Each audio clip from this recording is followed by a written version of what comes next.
Bonjour à tous, bienvenue sur Extrême Météo en ce jeudi 15 juin, mercredi, voilà, je veux que la semaine s'avance un peu rapidement. Non, on est mercredi 15 juin, 16h51, pour faire un peu le point, parce que le temps continue à nous, je dirais, à être quand même assez médiocre, même c'est moins qu'on puisse dire, donc toujours très agité par moment.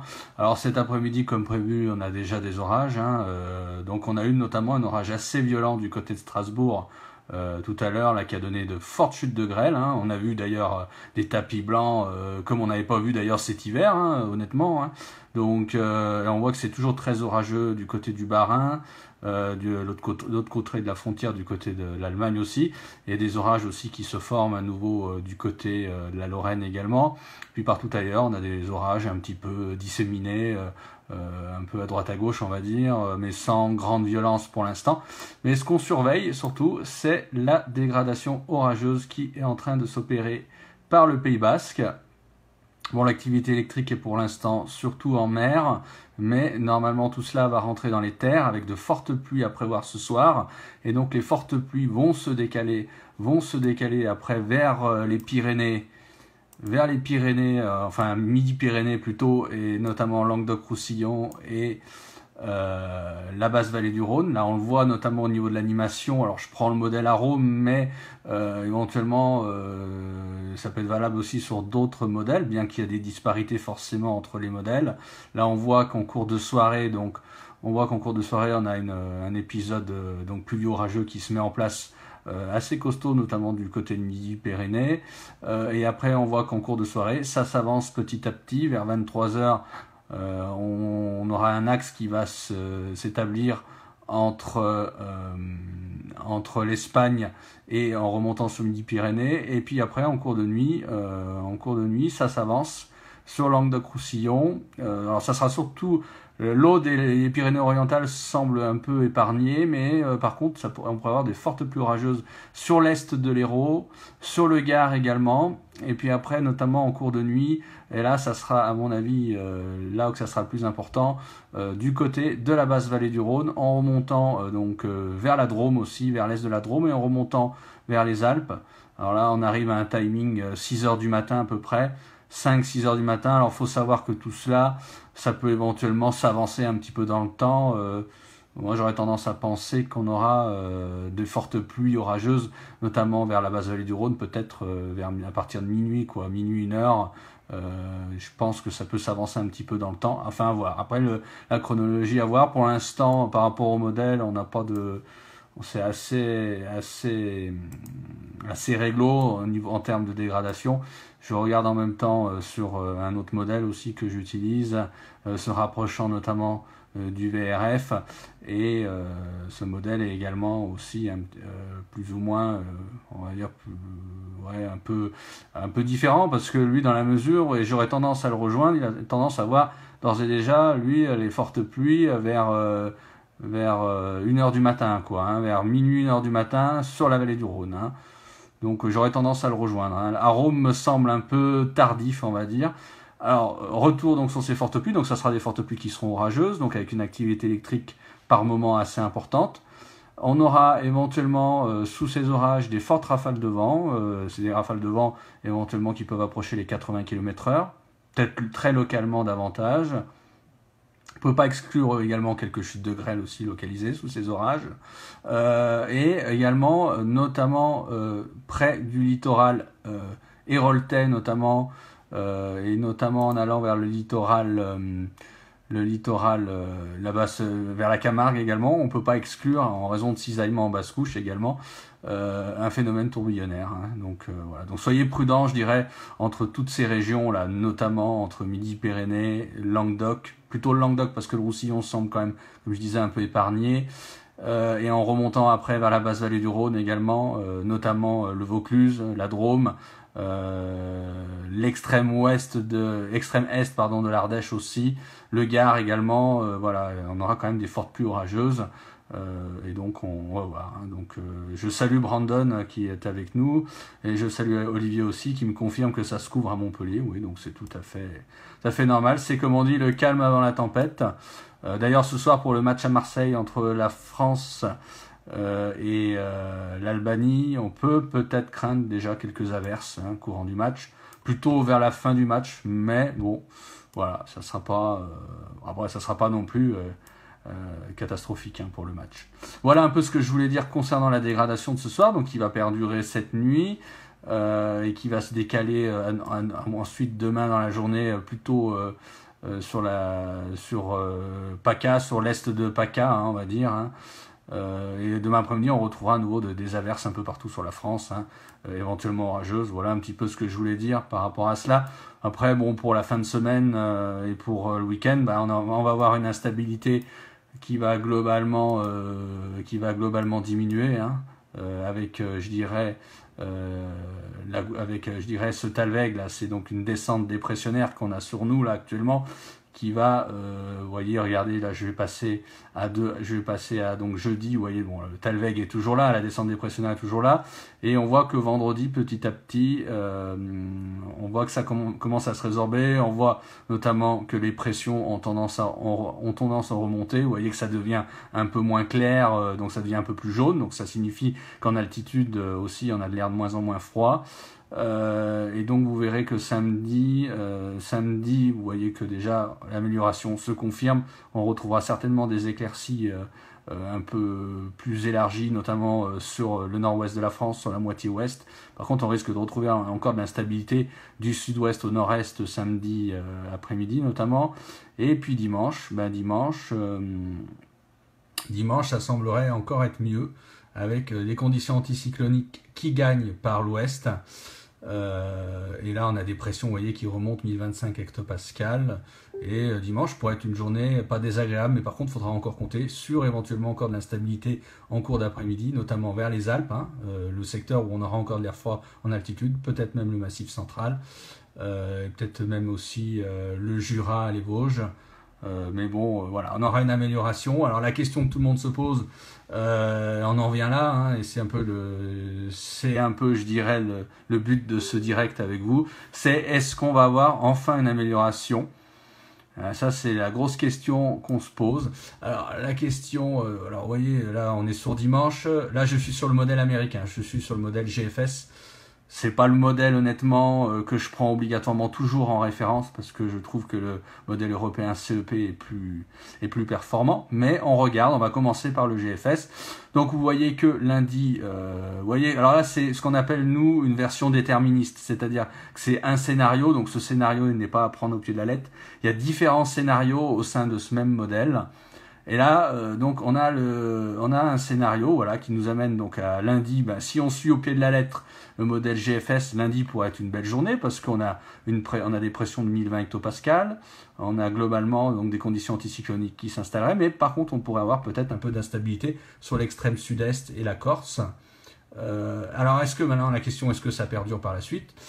Ce qu'on voit, c'est que mardi, ça semble toujours plutôt pas mal, même si les pressions commencent à redescendre vers les côtes de la Manche. Mais on voit ensuite que malheureusement, ça ne tient pas complètement la distance, parce que mercredi, on voit que ça commence à se dégrader par le nord-ouest avec une baisse des pressions. Et ensuite, alors ça nous mène vraiment très très loin en termes d'échéance. On voit que jeudi, ça pourrait être à nouveau dégradé avec éventuellement le passage d'une perturbation, éventuellement de la pluie, peut-être même des orages sur l'est. Donc voilà, on voit donc malheureusement sur le GFS, si je prends au pied de la lettre ce scénario, on voit que malheureusement l'amélioration qu'on aurait à la fin du week-end et en tout début de semaine ne tiendrait pas. Et maintenant, ce qui est intéressant de regarder, c'est également le modèle CEP, donc le modèle européen qui est sorti ce matin. Et donc on est à quelque chose de, vous voyez déjà on a des grosses disparités entre les modèles à assez courte échéance, parce que là on arrive à, enfin assez courte échéance, tout est relatif, c'est quand même déjà on arrive à dimanche, lundi, donc c'est quand même relativement loin, mais on voit qu'on a quand même des grosses disparités. C'est-à-dire que lundi par exemple par rapport au modèle américain, sur le modèle européen on a une goutte froide qui est beaucoup plus présente et beaucoup plus proche de nous, et qui renverra certainement encore du mauvais temps en Corse, ça c'est clair, avec des orages certainement, éventuellement sur l'extrême sud-est aussi, mais peut-être même par retour d'est, sur Rhône-Alpes, sur Franche-Comté, à nouveau avec de la pluie. Par contre, sur la moitié est, ça sera plutôt pas mal, si on en réfère à cela. Après, mardi, on voit que cette goutte froide nous colle au talon, hein, sur l'est. Donc, ensuite, mercredi, on a un nouveau, donc cette goutte froide qui campe sur nous, et donc du coup, cette goutte froide, elle a, je dirais, elle se déplace d'une manière aléatoire et elle est quand même plus ou moins proche de nous, donc ce qui veut dire qu'il y aura une amélioration assez minime, je dirais, sur CEP, bien qu'il pourrait faire plutôt pas mauvais sur l'ouest de la France. Et donc on voit qu'à malheureusement à terme ça ne tient pas. On voit que le bloc anticyclonique reste sur l'Atlantique. On voit qu'un autre bloc anticyclonique campe sur la Scandinavie et nous on est au milieu avec des descentes froides, avec éventuellement des gouttes froides qui circulent. Alors le GFS est un peu plus optimiste, mais bon, la finalité, je dis pas la même, mais on voit que de toute manière on n'arrive pas à avoir des conditions anticycloniques stables sur la France. Donc voilà un petit peu pour le CEP. Je fais un petit point encore avec le UCMO, le modèle anglais, au niveau des déterministes, qui est intéressant à prendre en compte. Bon, qui lui va moins loin parce qu'il s'arrête à 144 heures. Et lui, c'est pareil, il voit toujours cette goutte froide un peu sur la Corse, bien qu'elle est un peu moins étendue que sur CEP, ce qui fait que la moitié ouest retrouverait à l'horizon de lundi-mardi quand même plutôt des bonnes conditions. Voilà. Donc le UCMO aurait peut-être même tendance à se rapprocher du modèle américain. Alors UCMO, on peut difficilement extrapoler parce qu'au-delà de 144 heures, je dirais qu'il faut voir, on ne sait pas du tout la tendance. Alors maintenant, ce qu'on peut faire, c'est regarder surtout les modèles ensemblistes. Alors les modèles ensemblistes, on va regarder notamment le GEFS, qui est donc une synthèse des différents scénarios du modèle américain. On va essayer de regarder pour prendre une moyenne. Je préfère prendre une moyenne que de passer mon temps à vous expliquer tous les scénarios. Et qu'est-ce qu'on voit si on fait un saut dans le temps? On voit qu'en milieu de semaine prochaine, on voit que globalement, on a donc une goutte froide résiduelle qui reste en Méditerranée. On a des conditions peut-être un peu plus anticycloniques sur l'ouest et le nord. Et des conditions, on va dire, plutôt marée barométrique ou légèrement dépressionnaire sur le sud-est, donc ce qui fait qu'on aurait une amélioration, encore une fois, pas généralisée partout. Et par la suite, je vais à des échéances lointaines, mais qui peuvent être intéressantes à regarder sur un ensembliste. À 240 heures, on est un peu, excusez-moi du terme, le cul entre deux chaises, c'est-à-dire on a les conditions, ça montre bien quand même que les conditions anticycloniques sont plutôt campées sur l'Atlantique, près des Açores ou sur la Scandinavie, et nous on est un peu au milieu. Hein. On a des conditions un peu meilleures que ce qu'on a eu quand même, avec des hautes pressions qui ont tendance à revenir, mais on est quand même sous la menace des dépressions de l'Atlantique Nord, et on est sous la menace de la goutte froide méditerranéenne.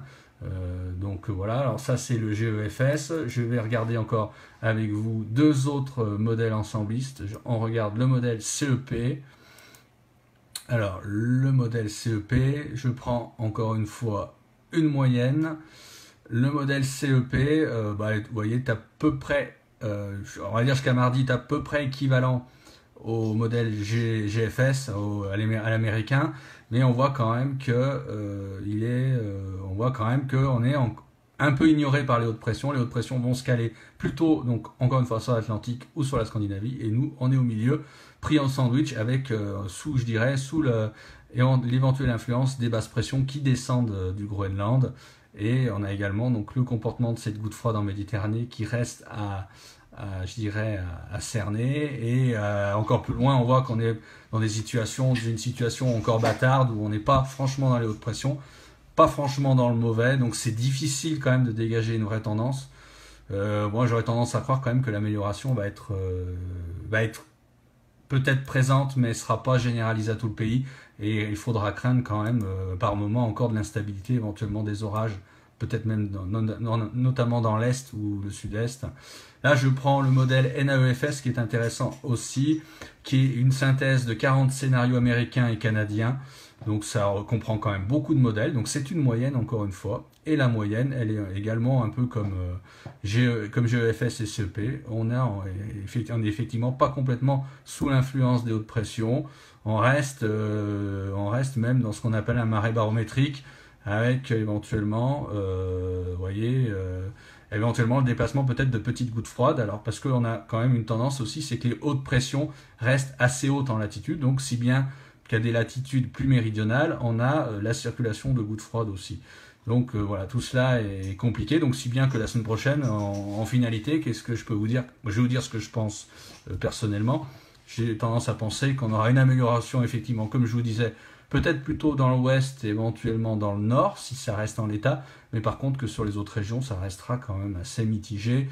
Alors ça ne sera pas catastrophique, je pense que les températures vont de toute manière remonter, mais par contre on pourrait avoir des orages ou éventuellement des averses, notamment par évolution diurne, sur la moitié est éventuellement, ou dans le sud également. Même la Méditerranée semblerait plutôt, je dirais, sous des conditions de marée barométrique, donc ça ne sera pas franchement du grand beau temps. Donc voilà, donc une amélioration poussive, mais bon, à voir, à confirmer dans les prochains jours. Difficile d'en dire plus aujourd'hui. Ça reste encore assez instable au niveau des modèles, mais c'est malheureusement moins engageant qu'il y a quelques jours, parce qu'il y a quelques jours, les modèles étaient beaucoup plus optimistes, je dirais, pour une amélioration, alors que là, on voit que c'est assez compliqué, même si, je dirais, on va quand même, semble-t-il, vers un peu du mieux. Hein. Vous me direz, c'est pas difficile, parce que vu les conditions qu'on a eues ces derniers temps, je pense qu'il est assez difficile de faire pire. Voilà, donc voilà un petit peu ce que je voulais dire. D'ici quelques jours, sur Extreme Météo, on vous proposera une tendance saisonnière aussi également, qui n'est pas évidente, parce que bon, déjà qu'on n'arrive pas complètement à prévoir le moyen terme, alors je vous dis pas la tendance saisonnière, mais bon, on est dans une situation où on n'a pas franchement d'anomalie marquée, et donc c'est difficile de voir si on va rester plutôt sous des conditions, on va dire, un peu médiocres pour cet été, ou si on va avoir le retour de conditions plus anticycloniques. Après, on surveille beaucoup ce qui se passe aussi. Je fais un petit, je suis passé en vision hémisphérique.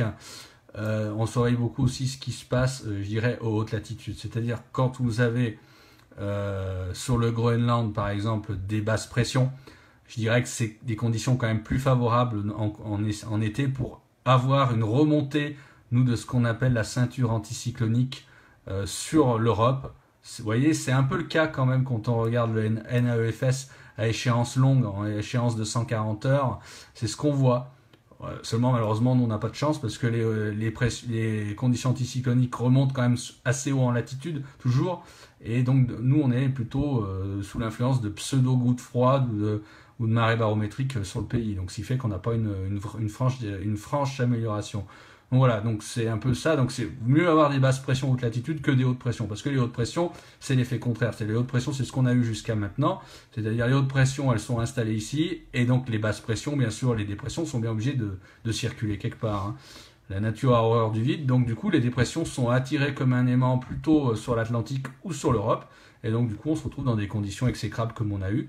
C'est-à-dire avec le passage de Talweg, enfin de petites descentes froides, ou bien des gouttes froides qui se forment et qui nous tournicotent autour de nous et qui donnent des pluies en continu. Hein. Et c'est d'ailleurs une goutte froide qui avait provoqué les inondations du côté de la Bourgogne, de l'Île-de-France et dans tous ces secteurs.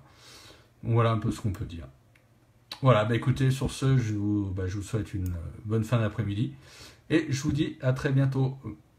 Ah, je vais quand même répondre aux questions. J'allais vous quitter j'allais partir comme un voleur, on va dire. Alors, je vais quand même répondre aux questions. Hein. Marie-Christine nous demande: bonjour, va-t-on avoir un début d'été chaotique? C'est difficile de répondre à cette question. Alors après, l'été a déjà commencé au niveau météorologique, parce que l'été au niveau météorologique commence le 1er juin. Donc le moins qu'on puisse dire, c'est que le début d'été météorologique est plus que chaotique. Hein. Ça, c'est clair. Donc après, l'été calendaire va bientôt débuter. Alors, est-ce que ça sera mieux? Peut-être. Donc voilà, c'est difficile à dire. Pour l'instant, difficile de vous en dire plus. Olivier qui dit: ah, plage et barbecue.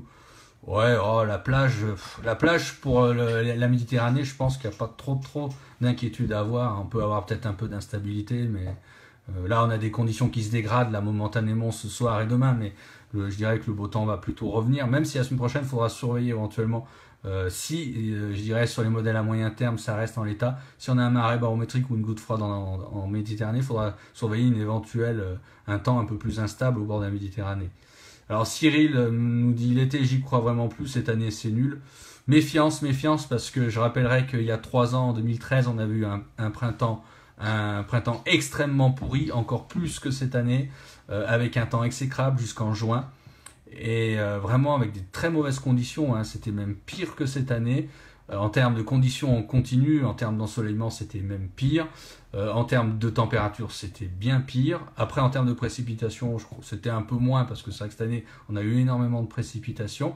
Et je rappellerai qu'après, donc pendant l'été 2013, en juillet, août, on a eu 2 beaux mois d'été. Donc ça ne veut rien dire. C'est pas parce qu'il fait un temps assez exécrable actuellement qu'on aura un été pourri, hein. Pas du tout. Voilà, donc moi c'est pas gravé dans le marbre comme on dit, hein. Alors Julien, bah, que je salue, qui me fait très plaisir de le voir, il me dit mais c'est mieux pour les orages. Oui, bah, pour la Méditerranée, si on a un marée barométrique et une goutte froide, effectivement, ça on verra la semaine prochaine. Florian, notre cher Florian, que je salue, on peine véritablement à dépasser 1025 hectopascals sur le pays cette année. On doit compter ces jours-là sur les doigts d'une main depuis mars, ça c'est clair, c'est le moins qu'on puisse dire. Marie-Christine qui me redit, moi qui suis dans le sud-ouest, j'ai rien à voir avec l'année dernière, j'hésite entre mars et novembre. Oui, c'est sûr que c'est pas glorieux, hein, comme on dit, hein. Et donc Marie-Christine, donc qui nous remercie de nous remonter le moral, ben, on essaye, hein.